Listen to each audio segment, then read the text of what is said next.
Hello, everyone. Welcome to Mailbag Thursday, and I have a question from Claude Heller today.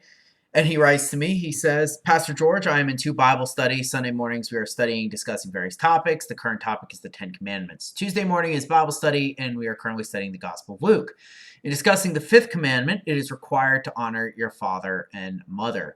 On Tuesday, we discussed Luke 14, where Jesus told us that to truly follow him, we must hate our father and mother. This inconsistency does not appear to be a translation problem since almost all translations use the word hate. How can we honor and hate at the same time? It's a good question, right? Because on the surface, it does seem as though it is an inconsistency, or it seems as though Jesus doesn't know the Ten Commandments. And it also is further complicated, I think, by when you think of some of other Jesus' other commands, and we can talk about those because that is what's going to become important. So we need to look at the context of Luke 14, right? Usually that title is given, that section is given the heading like the cost of discipleship or the cost of being a disciple or something like that. And so I'm going to read the actual line here so we know what Jesus says. So what Jesus says here is, I'll just give the setting. So large crowds were traveling with Jesus, and turning to them, he said, "If anyone comes to me and does not hate father and mother, wife and children, brothers and sisters, yes, even their own life, such a person cannot be my disciple. And whoever does not carry their cross and follow me cannot be my disciple." Right? So that's the section, and he goes on to give some parables about kind of what that looks like. But I think what's important there is the beginning, right? So you have large crowds who are traveling with Jesus.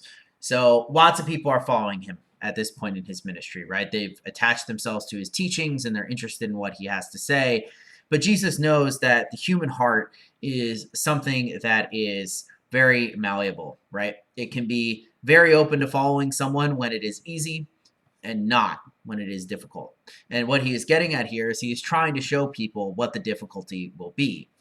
So just to talk about the Ten Commandments, obviously you have the Ten Commandments to honor thy father and mother. In general, you can actually apply that outwards. Many people do to just honor your elders, right? Respect people who are older than you. Listen to them and pay attention to them and things like that, right?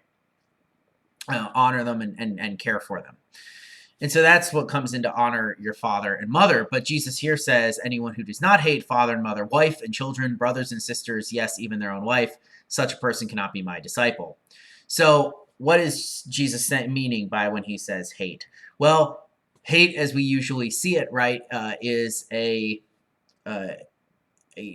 great disgust for or dislike for someone or something, right? You can hate certain sports, you can hate certain foods, that type of thing, right?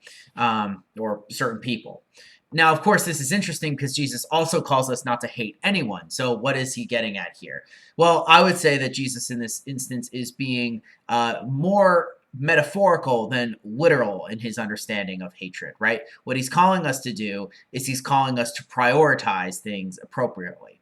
Because we could, by using the very literal logic of saying that we have to hate them, right, also make the jump and just say something along the lines of, well, he also says our own life. So does that mean that we should just kill ourselves, right? If we're supposed to hate our life, shouldn't that just mean that we kill ourselves? Obviously, Jesus is not saying that because the church has condemned suicide for a very long time, right? So what is he getting at here? He's saying that you hate children, right, or hate your brothers and sisters? No. But what he's challenging the people here is he's challenged them to think differently, right, about what they prioritize.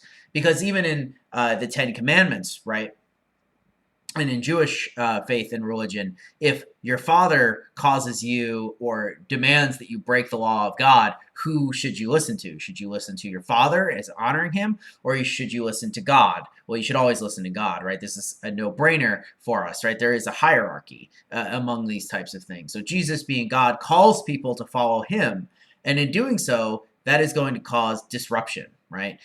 Jesus in other places says, I do not bring peace but a sword, right? Does that mean that Jesus literally wants us to go around killing people or doing anything like that? No, but he's talking about how following him is a distinction, right? It is something that is going to separate you from other people. And right here is he's attacking the normal ways that people use to get out of following him, right, at the time, or ways that they can say, well, I can't follow you, I have to honor my father and mother, right, or I have to follow what my wife and children want me to do, or my brothers and sisters, or just what I want to do. And Jesus is saying none of these things matters when it comes to following me. You have to follow me for me, right? You can't just use it as a thing that you're kind of interested in, but you actually have to give yourself over completely, right?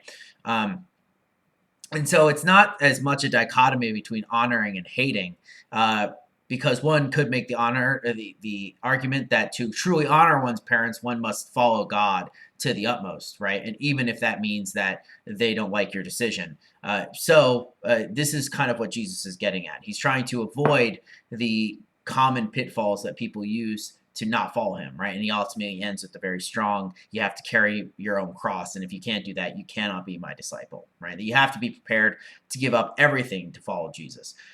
And he usually does this to large crowds because he knows the human heart. So my response is that it does seem like there's a contradiction on the surface, but when you actually examine the context and see that honoring God, following God is more important than anything else, and that only the honor of the parents comes out of that following of God, then you can see kind of what Jesus is getting at here. He's calling people to follow him and is pointing out how difficult this will be because most people aren't willing to do the things that Jesus is going to call them to do. So it's a good question. Thanks for asking it. I'm actually out of questions now, so if you have any, please send them so I don't end up drinking more soda in front of everyone. And I hope you all have a lovely rest of your Thursday and a lovely weekend. Peace out.